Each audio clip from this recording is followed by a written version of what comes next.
la pelota a Bracis y este espere que llega. Que siempre viene retacado en el ataque.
Štai jinai, tarpkontinentinė Džonso taurė iš Argentinos.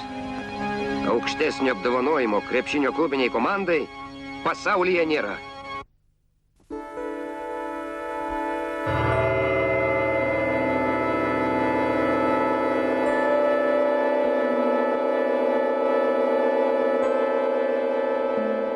Ir aš beveik galėčiau pasakyti, kad pirmasis žodis Lietuva, juk apskritai jis suskambėjo per tarybinį laikotarpį, jis tikrai pirmą kartą suskambėjo ne literatūroje ir ne dramos kūriniuose.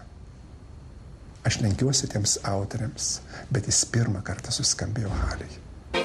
Kauno sporto halėje. Treniruojasi Lietuvos krepšinio rinktinė.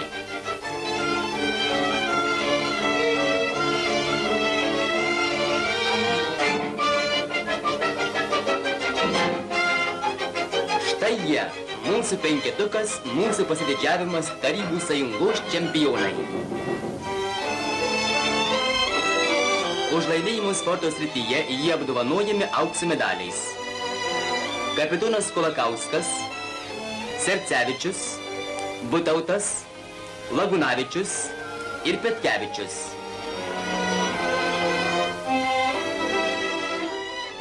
Kas charakteringesnė iš tų pačių žaidėjų, Lagunavičius gynime žaidė, Lagunavičius Petkevičius. Kuo išsiskyrė? Kresni tvirti vyrukai būdavo ant kojų, kaip gynėjai. Ir tai jau buvo didelis panašumas, Lagunavičius ir metimą gerą turėjo, o Petkevičius turėjo gerą išpasavimą kamuolį, perdavimus gerus.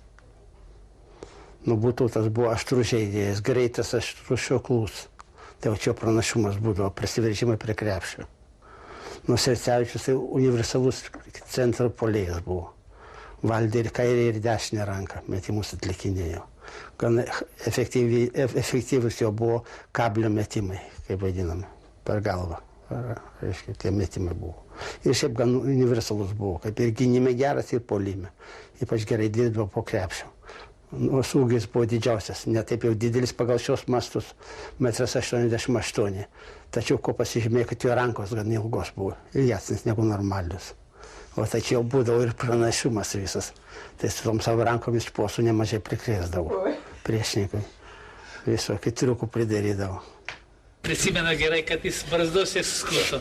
Visas turnyrą nesiskuto barzdos. Tai sakau, kodėl nesiskuti? kad neprisiūtų. Na ir kita tai, ką galima būtų pasakyti apie jį. Jis jau buvo mums kaip tėvas, nors jis tais vaikais tai ypatingai skiriasi. Jam buvo 25 metai, o mums po 20 metų. 19. Bet jis mums buvo kaip tėvas. Visi buvom užsispyrę gerai. Plėšydavom iki paskutinio, kad atimt kamerą ir panašiai. Nors buvo vienos rungtynės Kijeve, prisimenu, buvo Sąjungos pirmenybės, tai 5 ar 7 minutės aikštėje prasidėjom tiesiog. Žaidėm su Tbilisi, pralašinėjom 1-2 taškus, o gruzinai laikė kamuolį, reiškia nepolė. O mums, reiškia, neatakavo mūsų krepšio, o mums nebuvo kas daryti, karšta buvo labai, apie virš 30 laipsnių. Jau buvom tikrai įsekę visi. Nutarėm, ko mes turim pult kamuolį atiminėti. Tai atsisėdami sėdim aikštelį, taip į savo pusę, taip į prasidėjom kokias 7 minutės. O kai gruzinai pradėjo jau atakuoti mus, tada visi pakilom vėl į kovą. Ir prisimenu, laimėjom vis tiek tas rungtynės. Man asmeniškai neteko čia pralaimėti rungtynės, tik su Maskva lygiosios buvo 25-25. Taip, o pačios įdomiausios, tai turbūt, kad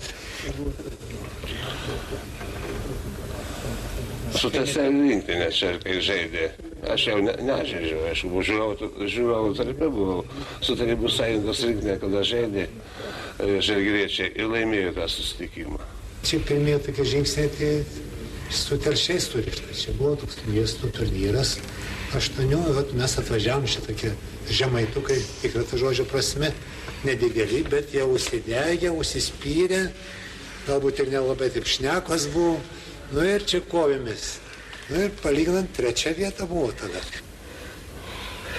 Nemaloniausia tai rungtynėse su Maskva, nes mes pralaimėjom tas rungtynės. Nepralaimėjom, bet sužaidėm lygiom.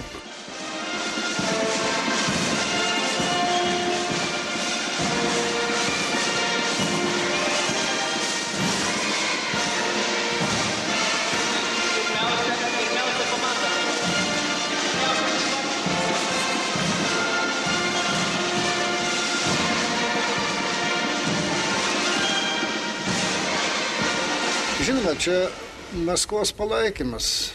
Toks buvo iš teisėjų pusės, nebuvo objektyvus labai jie. Vis tiek jiem tokia maža respublikėlė, nors mes buvom tada jau sąjungos sudėty. Vis tiek kaip čia gali Lietuva arba Kaunas miestas laimėti tokį turnyrą. Reikia nors padėti. Nu, tai aš neatsimenu, kaip pavardė to teisėjo. Čia Semionovas tokia bauda davė labai keistą. Labai gerai tą skandalą prisimenu.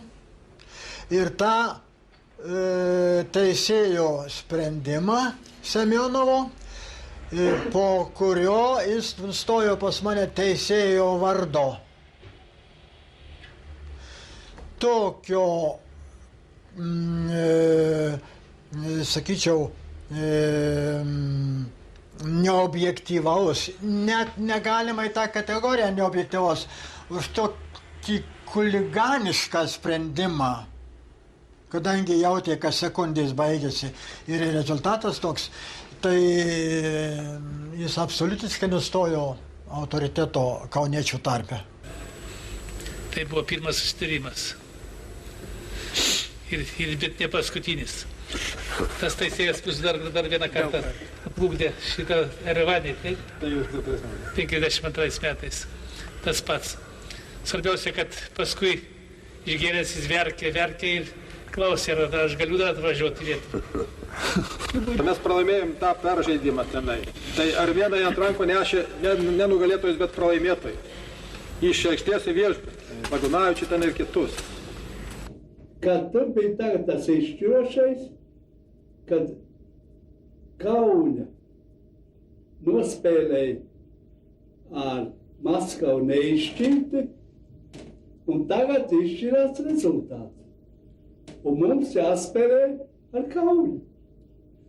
Maskavu šito būs 4 reizes atlika spēle, lai mēs neatdotu Kaunai punktus. Jo Ļeņingradā viens tūlīt sākumā iztaisīja 5. piezīmi, un viņi spēlēja 4. Un Maskavai bija lielais plus. Un lai mēs neatdotu Kaunai, Es čia atlika, un tā mēs, laikam, varbūt tautas, un viss teica, spēlēsim kā ir. Jo negribēja Maskava pielaist, ka tie bada cietēji, kā teica, ka tie vinnēs Maskava basketbolā.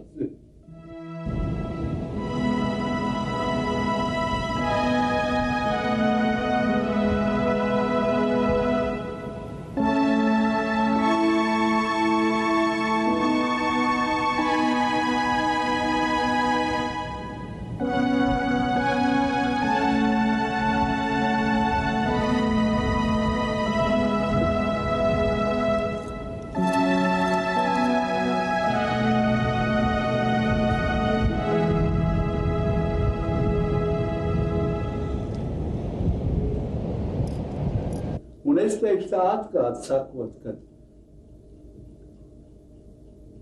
tās Baltijas 3 valsts, tie to Eiropā to basketbolu uzcēla. Un tagad tur es teikšu, tur runā, ka tur Spāņi vai tur kas, bet es teikšu, tas ir tikai mūsu nopelns. Jo tad tās turnīri un tās spēles,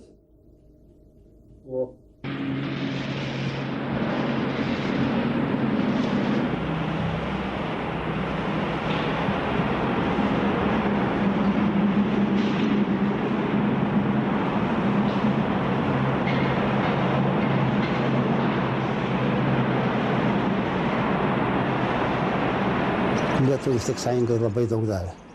Labai daug davė. Krepšinio išvystymą. Jų, galima sakyti, buvo fizinis pasiruošimas ir metimai, o visa taktika, visas žaidimas buvo mūsų, jam perduodamas. Nes prisimenu, dar ruošiantis šitą olimpiadą visą vasario mėnesį Maskvoje sėdėdami stovykloje, vien tik ant taktikos įdirbom, ant taktikos pratimų, be jokių žaidimų. Ne vienos minutės nežaidėm, bet visą mėnesį tik ant taktikos ir dirbom. Ant technikos ir taktikos. Ant technikos elementų tobulinimo ir taktikos. O čia visą šitą mokyklą, kaip sakant, amerikonišką, kurią mes gavom iš Amerikos lietuvių, visą jam perdavėm to laiku. Per šitą visą laikotarpį. Pirmas rungtynės mes siūlėm žaisti labai iš lėto, brangint kamuolį. Vienas žodžiu stengtis amerikiečiams, kiek galima mažiau kamuolį valdyti. Amerikiečių komandoje buvo aukšti žaidėjai 2.13, 2.10, Freibergeris, paskui kiti žaidėjai. Mažiausias ir buvo toks, koks pas mus didžiausias. Tai atsimenu, kada mes pasiūlėm žaisti taip lėtai, tai mūsų vadovas pasakė, sako, tai netarybinė mokykla. Tai su tarybinė mokykla mes gavom 30 taškų beveik. Tai antras rungtynės mes pasiūlėm žaisti tokį žaidimą ir sudėti visiškai kitą. Tai amerikiečiai buvo tiek jau įsigandę, žodžiu, kad antram kėliny, kada 5 minutėje jiems pavyko persvesti rezultatą savo naudai, tai nebepolė patys jau. Ir jie laikė kamuolį.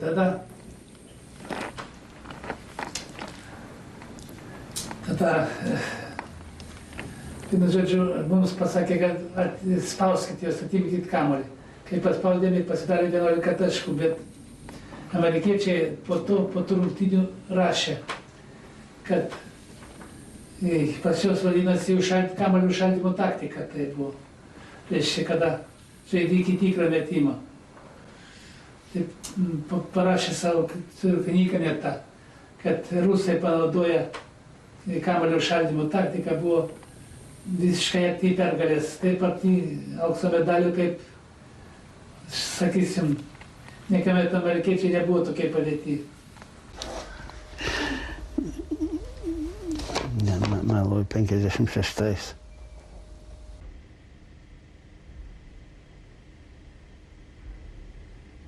Kur su sąjungos rinktinė dirbo visi tie pratimėliai, kaip sakant, konspektai sudėti. Nes kai buvau Maskvoje, sakau, šitą prieš olimpiadą, tą mėnesį, kai dirbo, tai buvo prisistatęs iš sporto komiteto ir treneris krepšinio. Sako, давай, Витас, напишем книгу, все, что ты там давал нам. Paskui aš pagalvojau, ką velnės tau rusiškai duos, kad aš lietuviškai galiu parašyti.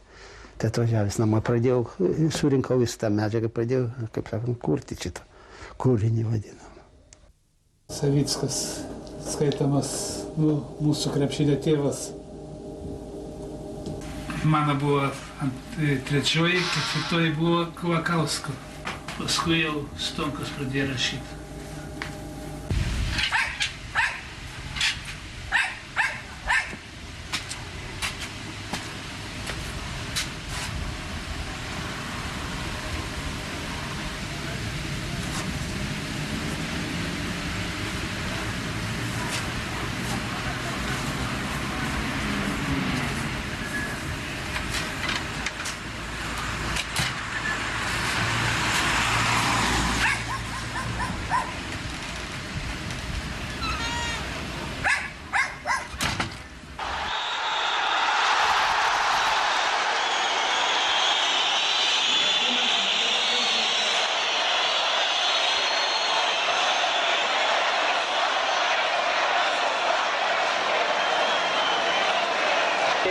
Busca para él jugar 1 contra 1. Entonces, ayudar para Pablo también. Roberto está cerca de él, de Chapé. No detrás, nunca, porque 15 muy bien tira. ¿Sí? No me digas que sí. No, no.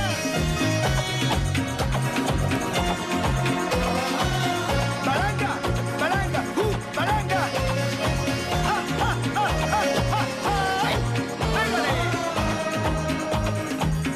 Ėjo prieš mane du negrai, kubietis ir Puerto Riko žaidėjas. Tai buvo į Panamą, rodos. Ten vyko Centro Amerikos žaidynės. Ir jie tarpusavį kalbėjo. Tas portorikietis paklausė, sako, kas jūsų treneris, rusas? Oi, sako kubietis, ne, jis sako lietuvis. Tai tas sako, tai koks skirtumas tarp rusų ir lietuvių. Tai tas kubietis pradėjo aiškinti, kad lietuviai turi visiškai kitą alfabetą negu rusai. Jie mokosi savo kalboje. Ir taip toliau. O tai, tarp kitko, Kurandas į Lietuvą pasakė, kad prie Baltijos jūros. Aš manau, kad čia buvo vienas iš didžiausių mano laimėjimų.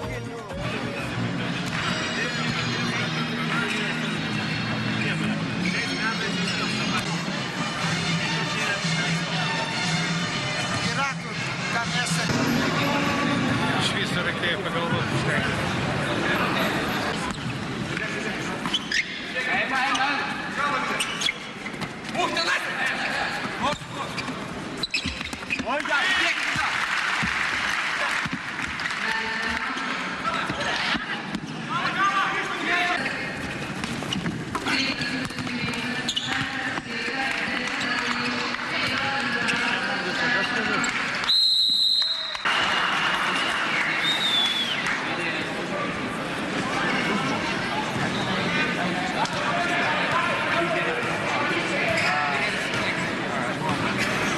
Man tada paliko įspūdį ne tiek tą halę, žinoma, ir halę iš Telšios važiavus, kur nors Telšiai irgi sakė, vėjinį mūrą, kaip Telšiuose.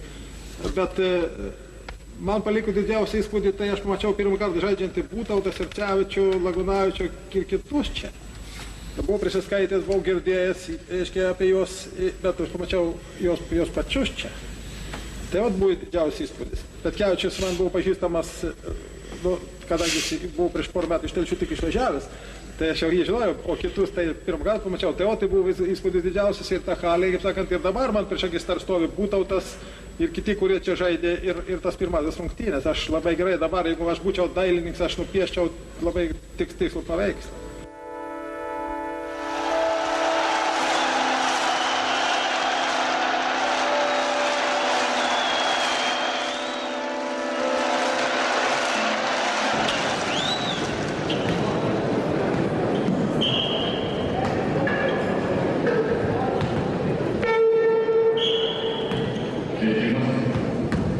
Moterikas krepšinis, tai liko toks moteriškas.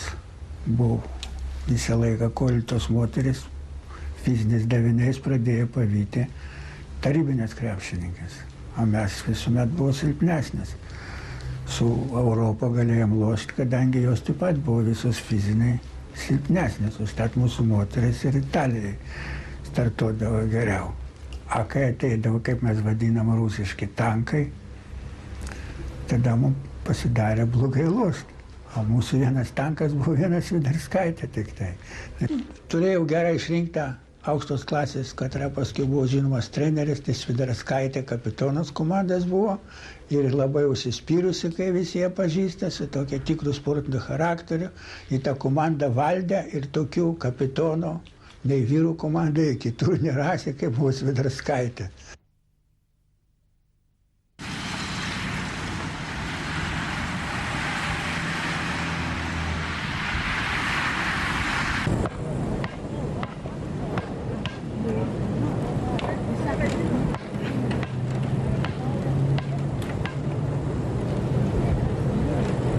Pirmasis mano sportinėme gyvenime ir ne bet koks, o vis dėlto gana aukštas. Tai 1947 metais Prahoje vykusiame 5-ame Europos čempionate, kur, žinoma, mums teko atstovauti Tarybų sąjungą, bet tik tiek džiugu, kad komandoje Tarybų sąjungos buvo net 4 lietuviai, o vėliau rudenį tais pačiais metais Tbilisyje jau grinai Lietuvos komandoje. Tada vadinomės Kūno kultūros instituto komanda, susirinkę visi, kiek mūsų buvo krepšininkų pokario laikotarpį užaugusių. Laimėjome Tarybų sąjungos čempionatą. 1951 metais Paryžiuje vėl gegužės mėnesį Europos čempionai. Deja, tame čempionate mes tik 2 su Stepu Būtautu dalyvavome, bet rudenį Odesoje vėl buvo pakartotas Tarybų sąjungos čempionų laimėjimas. Tai tokie 2 gana malonūs sutapimai. 15 olimpinių žaidynių vykusių 1952 metais Helsinkyje už 2 vietą įrašyta pavardė. Čia prancūziška transkripcija, o sporto šakos krepšinio pavadinimas suomiškai Koripalio. Ir pasirašė olimpinio tuometinio komiteto pirmininkai ir organizacinio komiteto prezidentas Suomijos. Tai čia jau tikras įrodymas, kad dalyvauja olimpiadai ir buvai kažką tai pasiekęs ir kažkuo tai apdovanotas. Taip matome, kadangi pavardė mūsų lietuviška, neparašyta už ką atstovauta. Valstybė kaip po tokia nerašoma, rašoma sportininkas, kuris atstovavo, kuris pasiekė tam tikrą laimėjimą.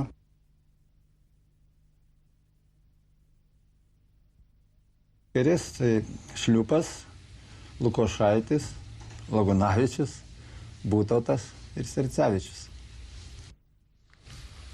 Čia irgi 8 miestų turnyro Kaune 1945 metais moterų komanda. Iš kairės pusės Motejūnaitė, Astrauskaitė, Drėdytė, vėliau Lagunavičienė, Korienė, anksčiau Kuzbickaitė ir Kulakauskienė, anksčiau buvusi Karnilavičiūtė. 1947 metais Maskvoje 8 miestų turnyre. Čia galima laikyti Petkevičiaus debiutą jau už Kauno rinktinę, bet paskui ir rudenį už Žalgirį. Tai čia kaip tik iš kairės yra Petkevičius, Būtautas, toliau ten aš stovi, Sercevičius ir Kulakauskas. Tai ta pati komanda, tas pats sąstatas ir 47 metais laimėjom paskui rudenį sąjungos čempionatą Tbilisyje. Be Sercevičiaus visi 4 tais pačiais metais po šito 8 miestų turnyro Maskvos laimėjome Europos čempionatą Prahoje. Kai žaidi, tai negalvoji, kas tai ten, daleiskim, ta Tarybų sąjunga, rinktinė ar kas. Krepšinis yra krepšinis. Tuo labiau, kad dar yra šalia ir kolega, arba Būtautas, arba, daleiskim, Petkevičius, arba Stomkus, ar Lauritėnas. Tai, galų galia kaimynai Estai, Kulamas, Laisvas. Tai kartais susidarydavo tokia komanda, kad galėtų ją vadinti kaip nori, daleiskim, porą estų, porą lietuvių, porą gruzinų. Tai gali vadinti ją kaip nori, nu, tuo metu dalyvavom už Tarybų Sąjungos rinktinę. Mille pärast siis võib tekkida selline küsimus, et mille pärast siis just leedulased, eestlased, lätlased, no sinna isegi võib juurde lisada veel grusiinlased, milleks nemad nii kokku hoidsid? No, ma arvan, et see oli võib-olla osaliselt tingitud ka niisuguse väikese rahva niisugune kokkuhoidmine selle suure rahva vastu, kelle käes oli paratamatult oli sellel ajal ju võim ja vägi. No ja kui võtta sport, siis ka sportigi juhiti põhiliselt siiski Moskvast ja need kohtunikude tegevus ja kõik selline oli siiski kas vahetevahel suuremal, mõnikord vähemal määral, siiski oli selle suunaline, et see soodustas rohkem neid Venemaa võistkondi. No ja eks muidugi see sõprus ja võib-olla veel suuremal määral see selline väike rahvaste kokkuhoid oligi selle nii-öelda vastuseks sellele survele, mis avaldati nii-öelda ülevalt poolt, mida võim avaldas väikeste rahvaste võistkondade peale. Iš Paryžiaus.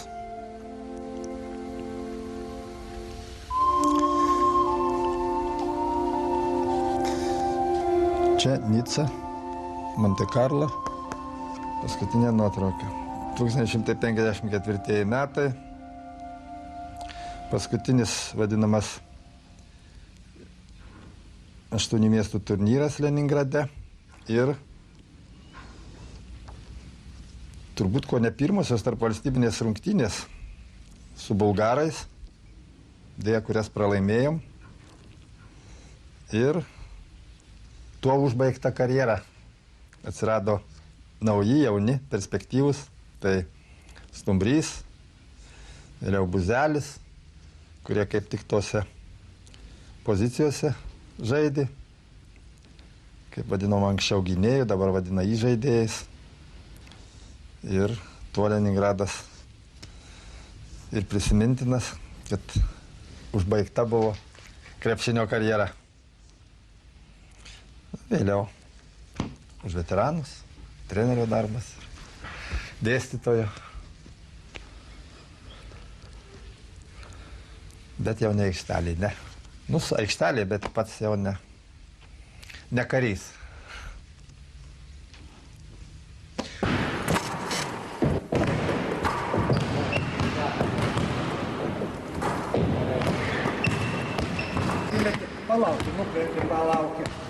Palaukė, ramiai. Ir vėl ateina. Aišku, komanda.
Bėgam vakarį.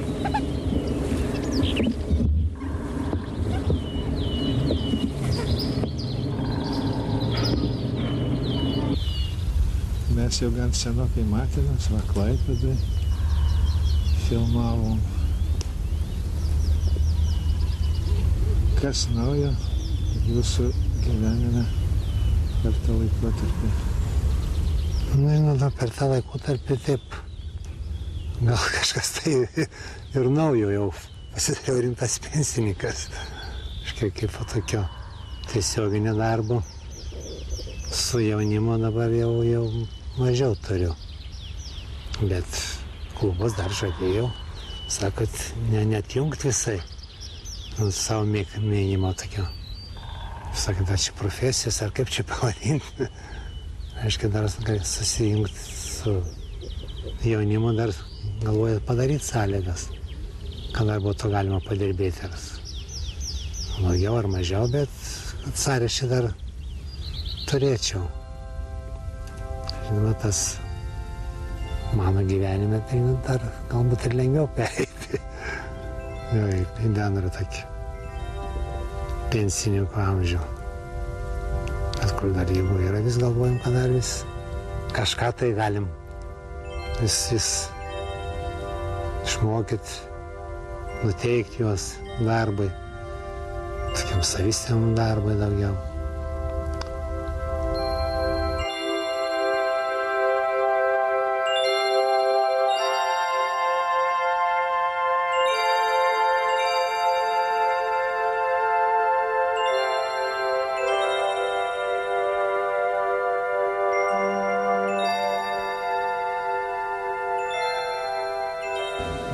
Šešių metų žmogus praktiškai buvo priverstas palikti sportą, nes nuvarė nuo kojų. Kepenis nebedirbo jau 58 metais ruošiantis su Amerika rungtynėmis, tom sakant, išvežė ligoninę. Į šitą, į Botkino Valnyčią. Gal jau pas daktarų sakė, žinai, baig jogas. Tai čia, kaip sakyti, tai kas? Jeigu būtų, taip sakant, rimtas metodikas, jis kitaip sakant, nenuvaryti. Norėjom sportuoti per tą entuziazmą, norėjom sportuoti, norėjom, kaip sakiau, tai pasiekti. Prieš pat Romos olimpiadą. Ir vėl būčiau nuvažiavęs trečiai, būčiau trečioj buvęs. Tiek neturėsiu. Bet tėvai jau tiek metų praėjo, tai maivelės, kaip sakyti, čia. Bet tai buvo skauda dalykai. Kokias kelis metus beveik kas naktį sapnuodavau krepšinį. Kai pažiūrė dabar tie gigantai, sakant, kai jie išdarinėja, sakysim, tenai, kai jie gerai pasirengė, viskas, tai čia malonimas didžiausias, sakant. Mano tą laikais tas Bilis Raselis tenai Melburno olimpiadoj, kai striktelėjo už lentos viršaus, kai čiupo, tai, tai žinot, tai įdomu pažiūrėti. Tada jau jie dviem rankom dėjo? O, iš viršaus, tai čia buvo. Pirmą kartą mes pamatėm, kai iš viršaus deda vieną ranką, paskui dviem, tai šitą Helsinkio olimpiadai. Tai buvo 53 metai. O paskui tą 56 ten jau buvo, kaip sakyti, be skaičiaus, ten visokų, pralieki pro krepšį, tenai. Žodžiu, krepšinis įdomus dalykas. Dėl to čia nebereikalo, reiškia, ir... Na, nebereikalo gyvenimas. Mano gyvenimas paskirtas, sakysim, tame tik tiek, kad gaila, kad to žaidimo truputį mažai tie buvo. Gal tik nebūtų, tai nebus kitus geriau pažaidyti, bet paskui nieko. Suradau kitus, kitą vietą. Tai... Aš parašiau tokį, aiškiai, dedikaciją tiems žmonėms, kurie krepšinį paskyrė krepšiniui dalį gyvenimą arba visą savo gyvenimą. Tai mano buvo toksai noras ir troškimas bent kokią tai dalimi parodyti pripažinimą ir pagarbą tiems žmonėms, nes aš pažįstu daug ir Lietuvoje, ir kitose valstybėse žmonių, kurie iš tiesų pasišventė krepšiniui. Tam gražiam žaidimui, kurį ir tai knygoje ir taip aš pavadinu mūsų meilė ir mūsų kančia. Nes jis ir daug gražių minučių yra mums suteikęs, ir daug kančios, ir ašarų pergyvenimo, ir džiaugsmo. Ašarų tiesa buvo ir džiaugsmo ašarų, ir nusivylimo ašarų. Tai kaip man tai pavyko padaryti, aš nežinau. Iš knyga šiandien netaip jau maža, nes krepšinio istorija iš tiesų yra labai daugialypė, visose kraštuose specifinė ir visose kraštuose mylima, savaip mylima. Sakysim, kai filipiniečiai laimėjo pirmąjį Azijos čempionatą, tai jų knygose, paskui metraščiuose buvo prašyta, kad niekuomet saulė taip skaičiai nešvitėjo virš Filipinų, kai tą dieną, kai filipiniečiai tapo Azijos čempionais. Tai tas krepšinis ėjo per pasaulį. Tai, o aš norėjau bent jau vieną kitą tokį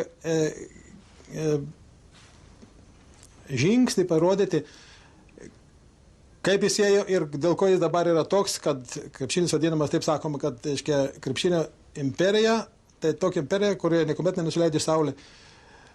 Arba amerikiečiai sako, kad Amerikoje nėra tokio vaiko, kuris nežaidė, nežais arba nežaidžia krepšinio. Tai galima dalykai čia truputį simboliškai tai reiškimai, bet vis dėlto jie turi tam tikrą prasmę ir jie parodo, koks tas krepšinis yra pasaulyje. Čia yra vasario 14 dienos tuometiniai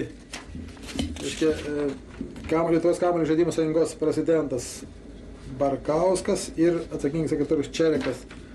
Lietuvos kamuolio žaidimų sąjunga kreipėsi jūs prašydama priimti ją Tarptautinės krepšinis mėgėjų federacijos nare. Mūsų sąjunga yra vienintelė organizacija Lietuvoje, kuri kontroliuoja krepšinį.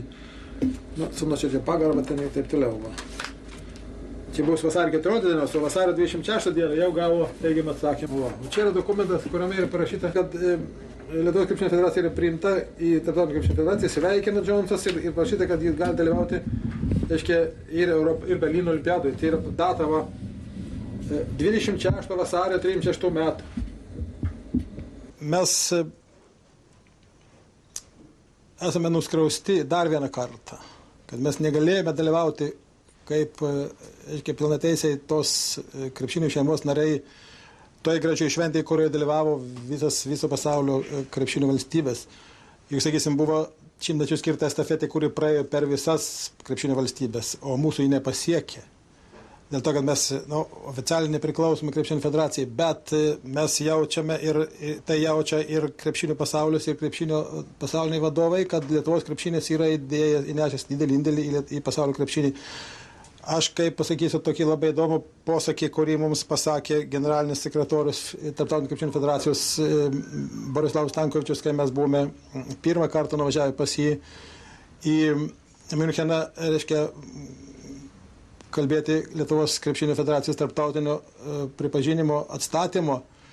Tai jis mums pasakė, kad FIBOS istorija tai Lietuvos krepšinio istorija. Tai mums buvo labai malonus tas pasakymas, bet ir jis pasakė, kad jam skauda širdį dėl Lietuvos krepšinio. Tai mes paprašėm, kad tas širdies klausimas jau greičiau pasibaigtų.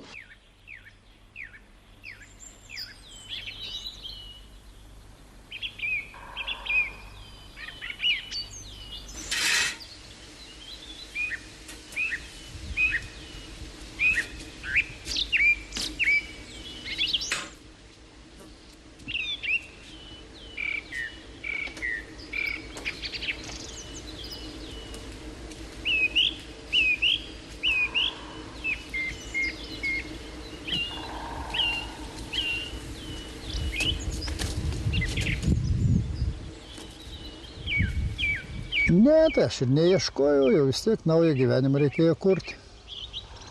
Jau viskas buvo, kaip sakant, uždaryta, antra jaunystė turėjo būti. Nes man tokia tragedija atsitiko iš 3 kurso medicinos. Aš mediciną studijavau, 3 kurse buvau jau. Nu ir norėjau, reiškia, pradėti. Nuėjau pas amžinatilsį profesorių Januškevičių, tuometinį, reiškia, rektorių, pasikalbėti, kokiam sąlygom aš galėčiau vėl stoti toliau studijuoti. Nu tai jis taip maloniai priėmė, viskas sako, ne jo valia yra, nes 5 metai jau praleisti yra. Reiškia, reikia Maskvos sutikimą gauti, sveikatos ministro. Jis man davė adresą, aš parašiau laišką į Maskvą.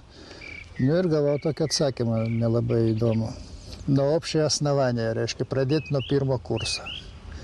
Nu, kadangi buvo vedęs jau šeima, pragyventi reikia viską, kurti naują gyvenimą. Nesiryžau nuo 1 kurso pradėti. Vis tiek, jeigu mediciną studijuoti, reikia stacionarė, visą dieną beveik užimtas esi. A kur dirbsi naktim? Nu ir nuėjau buhalteriauti.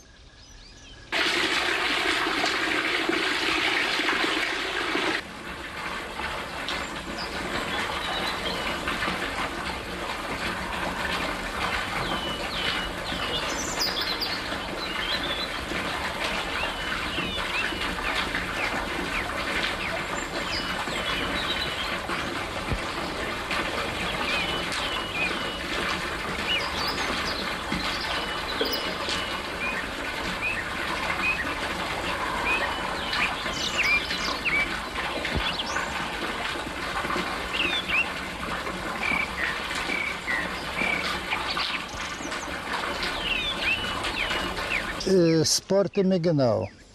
Būtautas tuomet buvo moterų rankinio treneris.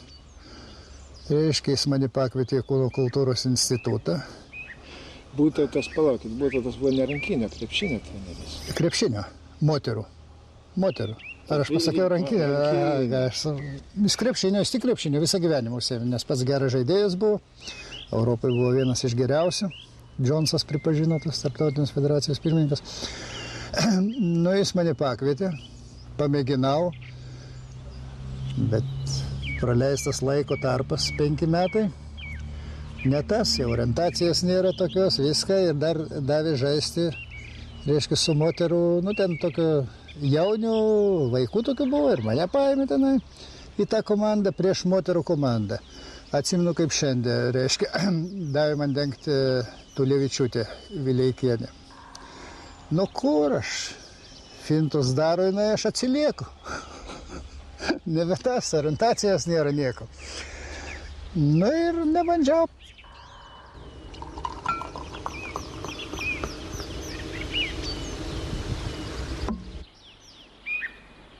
O Sercevičių tai matau su savo šypsena.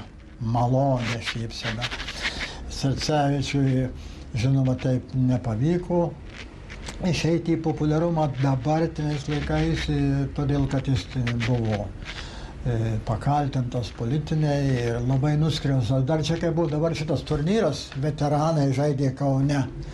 Susitikau jį, sako, Antanai, manęs nepaieškojot, sako, būčiau galėjęs dar už veteranus pažaisti. Nu, jis klausė su širdies virpesiu. Ir dar kartą pajuto jisai skriaudą, kad jis su anais negali lygiuotis ir tada.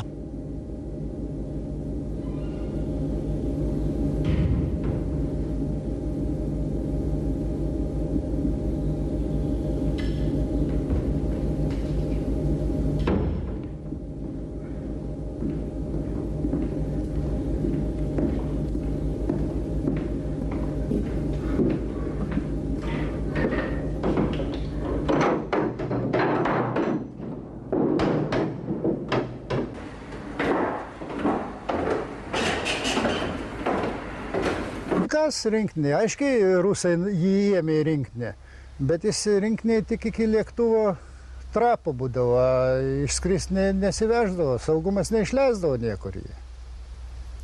Rinktinės sąrašuose figūruoja, bet, kaip rusai sako, ne vyjazdoj.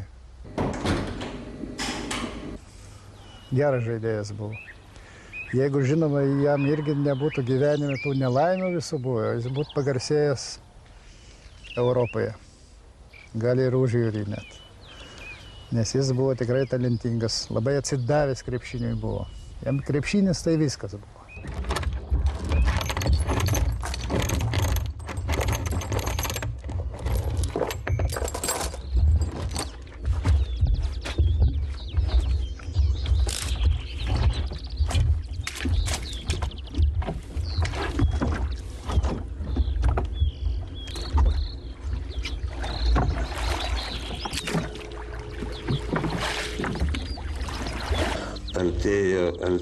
Artėjo 40, noriu prisiminti, 45 metai, tai čia buvo kažkas balandžio mėnesį, tai mes turėjome važiuoti į Maskvą paradą, dalyvauti ant kilimo, ten kažkokios varžybos tarp Maskvos ir Kauno norėjo parodyti. Ir buvo surengta stovykla.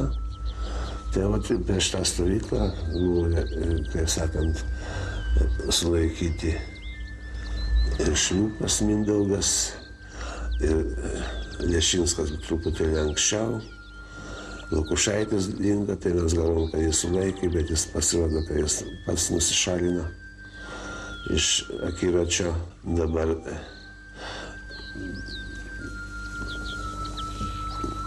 mane suėmė. Čia jau prasidėjo 45 metai, tai jau prasidėjo, taip sakant, tyriamasis darbas tam tikrų organų.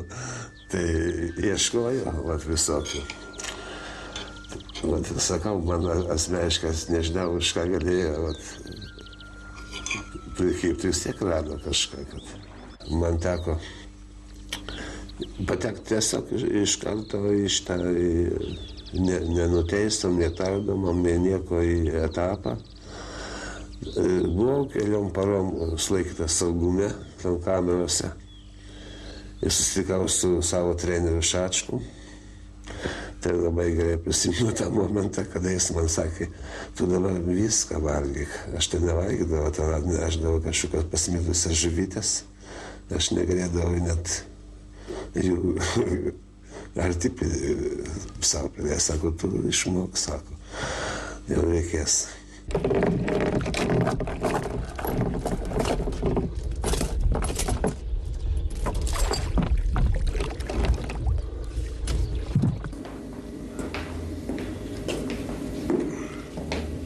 Mano laikotarpis sportinis, taigi buvo prie Stalino laikų, prie Brežnevo. Ir negalima laikyti, kad jis praėjo taip, kai jis galėjo praeiti. Man kaip žaidėjui neteko, aš negaliu pilnai. Pavyzdžiui, mes jauni būdami, tai turėjom tą mintį, kad mes atstovavom Kauną Respubliką. Ir Tarybų sąjungoje, tai reiškia, kovojam už savo tautą, už savo, reiškia, taip sakant, idėjas, leidžiam supažindinti žmonės, kad yra kažkas, yra Pabaltijos tokie miestai, ir kad čia krepšininkai ir taip toliau. Tai buvo toks stimulas, kad už Lietuvą mes kovojame. Dėl to buvo visai nerungtinių, kada mes lemiamuose momentuose pasiekdavom laimėjimo. Bet pasitenkinimo pilno tai nebuvo, tai kad mes už Tarybų Lietuvą. Ir man asmeniškai iki 40 metų, pavyzdžiui, neteko žaisti. Aš buvau per daug jaunas. O dabar jau viskas, nebent dar treneriu, galėčiau kur nors patarėjų būti.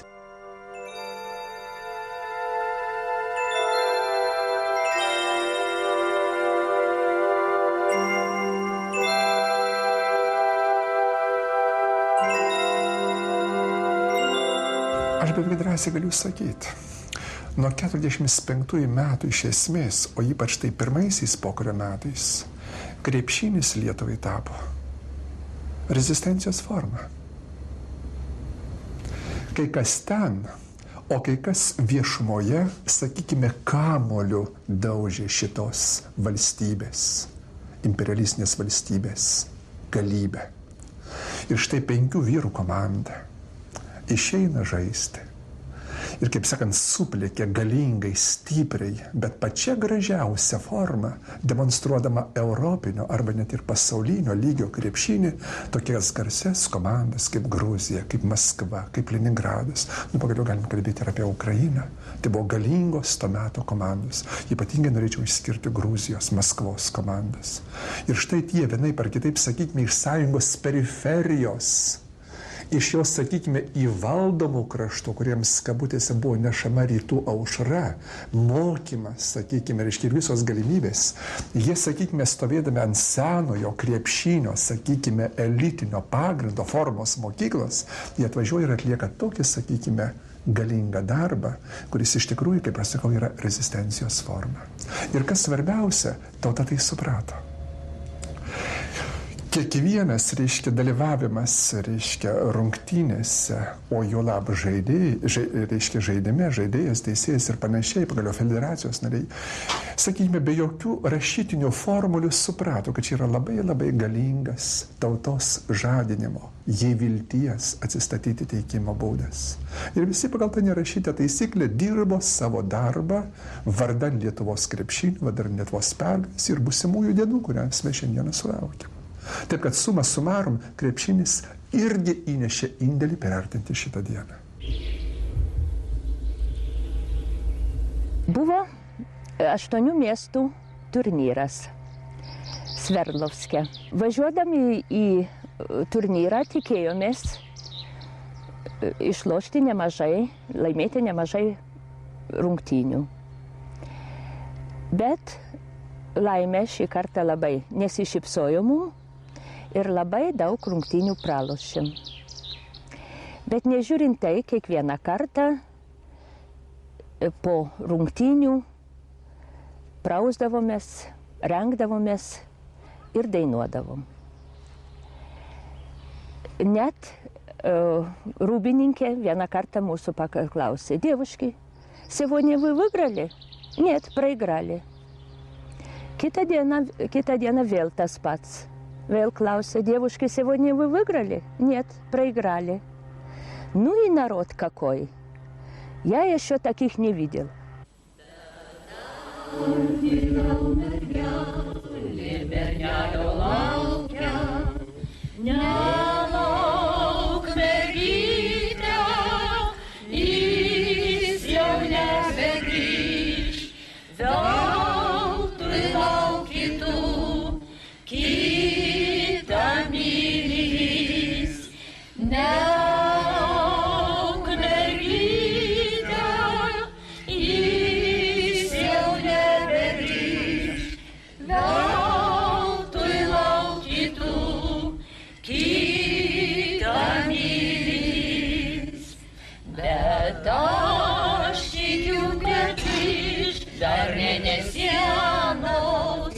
Švelnius sidabrų puošis vėl alėjos, pradingsta vienuma ir meilės sužydės, bučiuos į man akis, širdis tyliai virbės.